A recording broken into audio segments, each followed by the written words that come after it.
In a verse of a book, a scripture called the Quran, that I would suggest every human being take a chance to read. If you can't read it all, read a verse, read a chapter of it. I mean, why not? You watch TV, you got 100, and if you got cable, you got 700 something channels, including those adult channels. If you got a computer, you're surfing the web. But then go to Google or Giggle, whatever search engine you got, and just put in the word Quran. Quran. Yeah, Quran. Just put it in there. I dare you.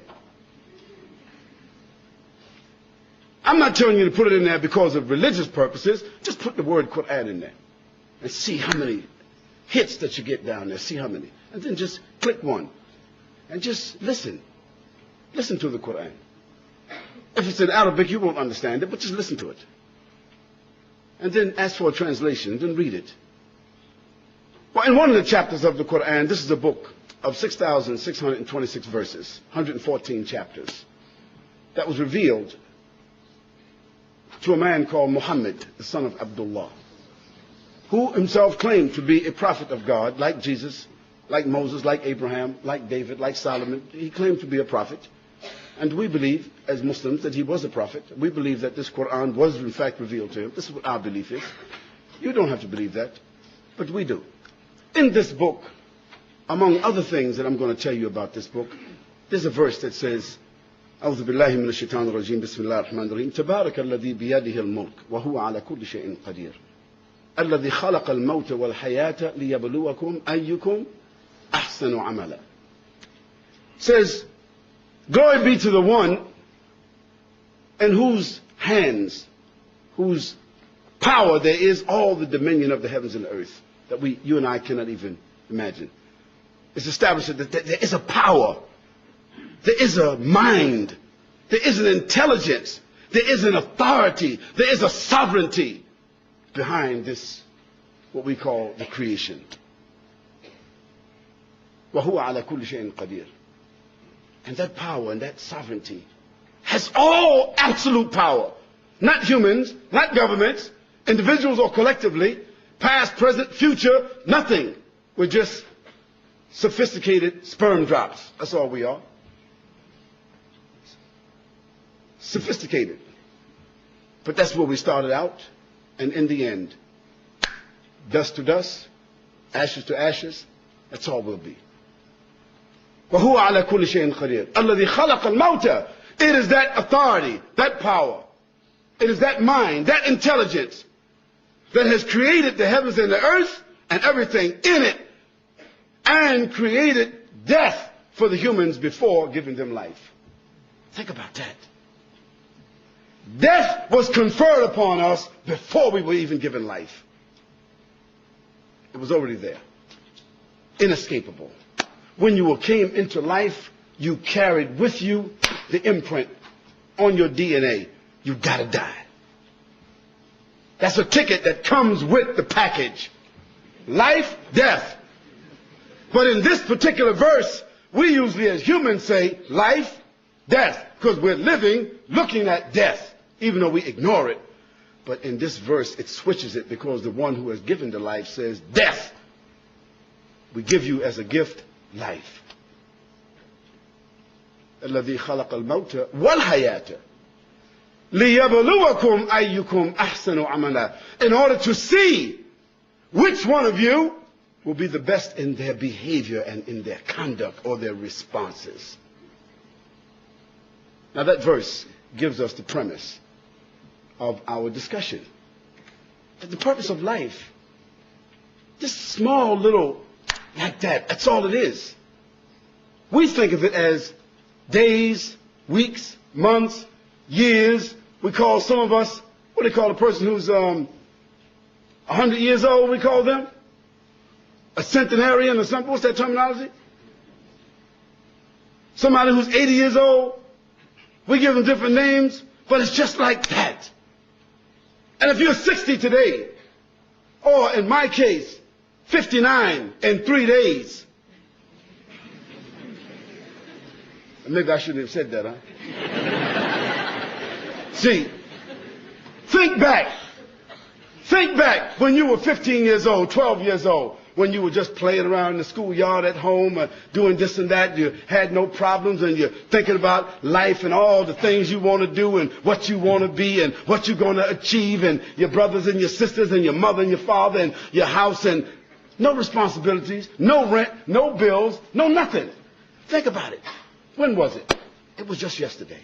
For me, it was just yesterday. Just like that. Where has the time went? What has happened? And now, today, everyone will agree. It seems like the sun rises and sets, and the day is just going like this. You can't even say, what happened? What's today? I said, today is Tuesday. I said, Tuesday, brother, this is Thursday. I said, what happened? It's time. Because time is nothing but a capsule. Time is nothing but a drop of water on the windowsill, and the sun comes, and it's gone. That's time. And that's what you and I have been given. We've been given time. And what you're going to do with this here time? No one, no group has come into being on their own. Is anybody here, whatever philosophy that you have, who can say that, well, I came into being on my own? No, you didn't come into being on your own. You didn't decide to come here. You didn't decide to even be here in this life. You were brought into life. You were conceived by your mother. And if some of you think that you were born by some type of immaculate conception, or even you came through some hallway or something, and even test tube babies, even those babies that are born when people are those mommy families, you know what I'm talking about.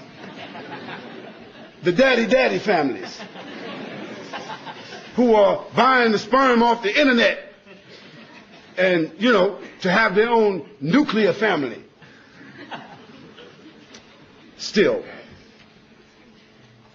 they come into life not by their own determination.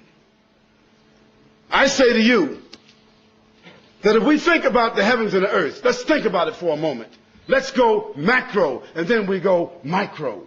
Let's go macro for a moment. Let's go out. The earth is the third planet among, they said, 9 planets. I think they just discovered another planet. In our solar system, the earth is the third planet from the sun. And how many miles are we from the sun? Is it 93 million miles or something like that? And the earth is the only planet that has the ecosystems to sustain life. It's the only one. Because if we go to the left, Mercury, it's too hot. If we go to the right, Mars, it's too cold. The earth has the only ecosystems that support what we call life. And if there is other human beings or other higher forms of life on some other planets, only Steven Spielberg knows about it. Or that station that comes on, what's that program that comes on with that, about the aliens? Just in case you don't know it, this is all fiction.